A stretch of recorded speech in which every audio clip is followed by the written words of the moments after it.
विकास विभाग अंतर्गत राज्यातील दुर्गम डोंगराळ भागातील सामाजिक शैक्षणिकदृष्ट्या मागासलेल्या आदिवासी समाजाच्या मुलामुलींसाठी निवासी आश्रमशाळा सुरू करण्यात आलेल्या आहेत। सदरील निवासी आश्रमशाळा शासनामार्फत तसेच स्वयंसेवी संस्थेमार्फत अनुदानित तत्वावर चालविण्यात येतात। या शाळांच्या शिक्षण भरतीसाठी सुसूत्रीकरण करून शिक्षण संच मान्यतेचे सुधारित निकष लागू करण्यात आलेले आहेत। यामध्ये या संदर्भातील संदर्भीय परिपत्रकाच्या मुद्दा क्रमांक 12 नुसार आदिवासी विकास विभाग अंतर्गत राज्यात स्वयंसेवी संस्थांद्वारा संचलित अनुदानित आश्रमशाळांमध्ये नवीन होणारी शिक्षक भरती शिक्षण विभागाच्या पवित्र पोर्टलद्वारे करण्यात यावी असे शासनाचे निर्देश करण्यात आलेले आहेत। नाशिक येथील अपर आयुक्त आदिवासी विकास विभाग आदिवासी विकास भवन दिनकर पावरा यांनी शासनाच्या नियमांचा भंग करून अनधिकृत शिक्षक भरती करून महाराष्ट्र शासनाची केलेली फसवणूक आहे। शासनाच्या निर्णयाप्रमाणे शिक्षक भरती न करता अवैधपणे शिक्षक भरती केली आहे। 11 जून 2025 रोजी दिशाभूल करणारा प्रस्ताव तयार करून जागा माध्यमिक शिक्षण शासनाच्या पवित्र पोर्टलद्वारे न भरता अवैधपणे भरून या अनुषंगाने नाशिक येथील अपर आयुक्त आदिवासी विकास विभाग आदिवासी विकास भवन दिनकर पावरा यांच्यावरील चौकशी करण्यात यावा। यासाठी बहुजन क्रांती सेनेचे राष्ट्रीय अध्यक्ष अनंत पटेकर यांनी 1 जुलैपासून आंदोलन सुरू केले आहे। या आंदोलनात बहुजन क्रांती सेनेच्या महिला आघाडीच्या प्रदेशाध्यक्ष लीना अहिरे, युवा जिल्हाध्यक्ष अहिल्यानगर अभिषेक सोनवणे, जिल्हा उपाध्यक्ष अशोक जाधव, सनी सपकाळे, सुधाकर इष्टे, नाशिक आदिवासी समाजाच्या नेत्या गीतांजली कोळी, निफाड तालुका अध्यक्ष कोमल जाधव, निफाड तालुका संपर्क प्रमुख शीलाताई जाधव, महाराष्ट्र राज्य बहुजन क्रांती सेनेच्या उपाध्यक्ष रोशनी पवार, शहर अध्यक्ष अजिंक्य पटेकर, संपर्क प्रमुख महाराष्ट्र राज्य अनिल बाविस्कर यांच्यासह बहुजन क्रांती सेनेचे पदाधिकारी कार्यकर्ते या आंदोलनात सक्रिय सहभागी आहे। प्रसंगी बहुजन क्रांती सेनेचे अध्यक्ष यांनी आपली प्रतिक्रिया व्यक्त केली। वृत्तसंकलन अधिकार न्यूज संचालक संपादक प्रवीण नेटावणे, नाशिक रोड, नाशिक।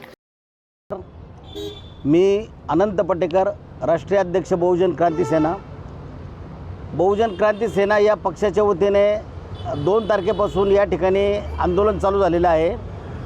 आदिवासी विकास विभाग नाशिक या विभागीय कार्यालयाचे जे अपर आयुक्त आहेत दिनकरजी पावरा, या पावरा साहेबांनी महाराष्ट्र शासनाची कोणतीही शासनाचे भरतीचे शिक्षक भरतीचे आदेश नसताना किंवा शिक्षक भरती करावी असं कोणतंही लेखी प्रपत्र नसताना दिनकर पावरा यांनी अनधिकृतरित्या 14 ते 15 लोकांची भरती केलेली आहे। या भरती करताना जी नियमावली असते, जो प्रोटोकॉल असतो तो पूर्णपणे डावललेला आहे। त्यामध्ये बिंदू नामावली डावललेली आहे।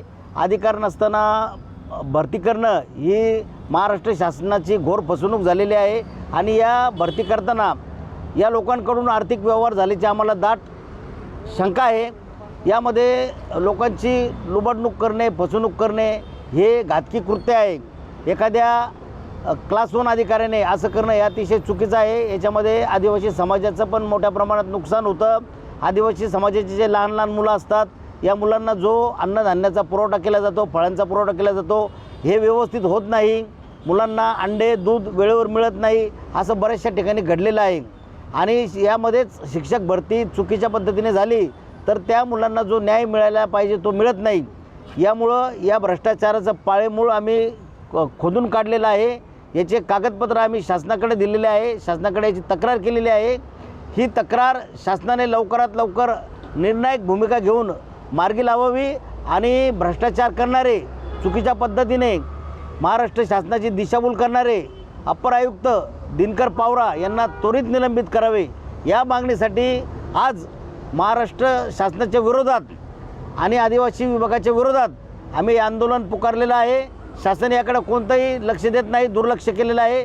बहुजन क्रांती सेना जोपर्यंत अपर आयुक्त पावरा यांना निलंबित करत नाही तोपर्यंत हे भ्रष्टाचाराच्या विरुद्ध आंदोलन चालूच राहील। यासाठी बहुजन क्रांती सेनेचे महाराष्ट्रातून सर्व पदाधिकारी येथे आलेले आहेत, येत आहेत। आंदोलनाची व्याप्ती लवकरात लवकर वाढणार आहे। जय महाराष्ट्र, जय भीम, जय भारत।